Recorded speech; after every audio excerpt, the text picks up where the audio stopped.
Every track that's been on the NASCAR schedule for at least 3 or 4 years has had some kind of insane win, comeback, and even more heartbreaking losses. Heading into Sonoma this weekend, though, I think there's a bit of a uniquely heartbreaking side, or at least unique losses that are very memorable for people that we have at this track. And I wanted to look at some today.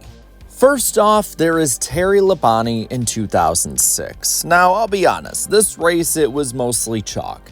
Jeff Gordon and Kurt Busch led most of the way. A lot of the people that were really good in the Cup Series at the time were still up front then, and Jeff Gordon was the clear-cut favorite to win. But with about 40 or so to go, Labonte would cycle out to the lead during a pit strategy as Gordon and others pit. Labonte was in the number 96 for Hall of Fame racing, and he was in it due to the fact that he had the past champions provisional. And with the top 35 rule at the time, meaning the top 35 cars and owner points were locked into events, which is more or less sort of a proto-charter system, if you will, Labonte would be put there in that position. Yet, with both car and fuel at a disadvantage, Labonte was not able to keep the lead and was easily beat by Jeff Gordon, while the 96 saved gas and ended up finishing third.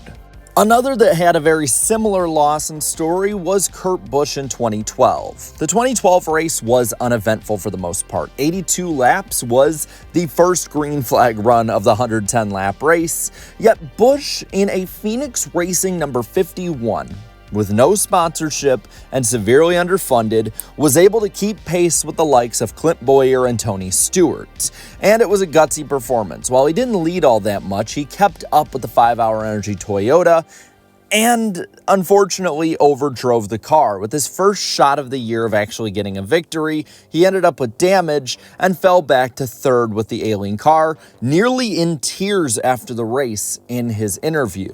At the time, Busch's career looked like it was on the fritz and about done, yet this was one of the few bright spots in the lowest era. Now, on the end of past champions actually getting the win, Denny Hamlin had a pretty much what you would call a choke job in 2016. Heading to the finish, Hamlin was on the wick with it, and right behind Tony Stewart, he was able to get past as Tony, trying for his final victory, overblew one of the corners. But the 14 stayed right with the 11. And into the final corner, Denny would be the one overshooting it, opening the door for Smoke to slam into him, slam him into the wall, and get his final NASCAR win, while Hamlin would have to settle for a second place run in his Toyota. For an even more self-inflicted loss, and probably the poster child of the modern era for Sonoma losses, was Marcus Ambrose in 2010. Listen, it's 2010, Marcus Ambrose is still pretty new to NASCAR in his second full-time season in Cup with JTG in the 47. He's been running a great race, has the race clearly in hand, and in the second half has been nothing short of dominant. Yet, a late yellow flag would open the door for his failure. With under 10 to go, Ambrose was told to save fuel, be safe in case of the finish, and a green-white checker if possible.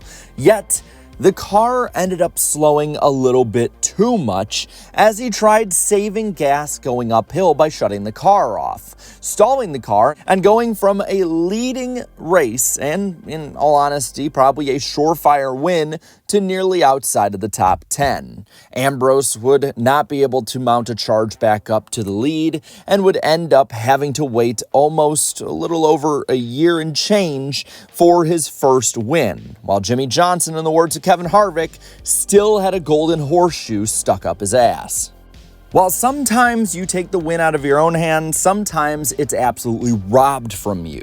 And that's what happened to Ricky Rudd in 1991 when NASCAR just straight up robbed him of a win. Coming to the finish of the third ever race at the then named Sears Point, Ricky Rudd and Davey Allison were hot in battle. Rudd, right behind him into one of the final corners, bumps and spins Allison for the lead, coming to the white flag. With Allison a distant second, it was clear that Ricky Rudd was going to get the win. Yet, as Rudd rounded the final corners, came back to the line, he would not receive the checkered flag, but instead the black flag as he was penalized, while Allison would be the first to go under the checkered flag, winning the race. It was one of the craziest things that I think anyone had ever seen, one of the most controversial calls in NASCAR history in hindsight, and Waddell Wilson gave one of the best quotes when talking about it. I don't understand this. I've been racing since '63, and this is about one of the darndest calls I've seen made in a long time. Now, we've talked about races where one guy ends up losing it in heartbreaking fashion, but what about when two end up doing that? Well, that happened in 2007. First off, we'll talk about Jamie McMurray. McMurray, at the end of the race, had a strategy that could have got him to the finish. He had to save fuel, but he looked like he was decent enough to make it there.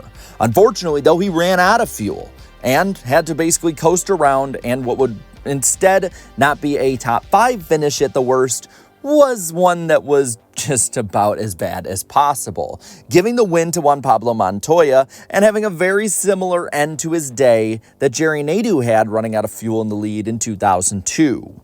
But there was nobody else who I think ever was better at choking away great opportunities in NASCAR, let alone at Sonoma, than Robby Gordon. Robby Gordon had dominated the most part of the day in 2007 at Sonoma. Yet the 7 team continued to step on itself over and over again, with bad strategy calls, bad fuel calls, and continuously putting his car further and further back in the pack. So, Robby, with far and away the best car of the day, with far and away the best car of the weekend, and maybe the best of his career, ended up coming home 16th position in this race. Yet, for Robby Gordon, this was not the worst of the worst. Instead, that happened only 6 years prior in 2001. Jeff Gordon, no relation to Robby, would make a rare mistake that opened the door for Robby and co. to pass him. Robby Gordon getting the lead and leading into the closing laps. Though a lapped car, Kevin Harvick, a rookie that year, would end up being up towards the front after making a pit stop and trying to make his way forward, being set between Robby and Tony Stewart. Harvick would bump Robby Gordon, and in one of the dumbest moves in NASCAR history, Gordon, instead of letting him by and continuing to keep the lead, tried to pay him back, opening the door for Tony Stewart with momentum to take the lead. This was also back in the era where racing back to the line was still a thing, so when the caution came out right after this, Robby could have kept his cool and kept the lead, likely getting that lead to the yellow flag, because he was pretty well in front of Tony Stewart, and likely having the lead when they went back to green with under 7 to go. Gordon would not do that and end up losing, blaming Harvick for his mistake and not being able to win at Sonoma until 2 years later in 2003, when he did at least sweep the road courses that year. But Robby Gordon, much like the question that was continuous his entire NASCAR career, could only ask after that what could have been. So I'll ask you and leave you with one question for this video. Whether it be one of these or another one, as a fan, what was the most heartbreaking loss you've ever had? Let me know down in the comments below. All right, leave a like on this video, share this video, and subscribe to this channel for more great and fun NASCAR content. Thank you so much to all my channel members for your continued support. And be sure tonight to watch NWP on Eric Estep's channel at 8 p.m. Eastern Time. Got a lot to go over, and I can't wait to hang out with y'all and see you there. So until then, have a good one.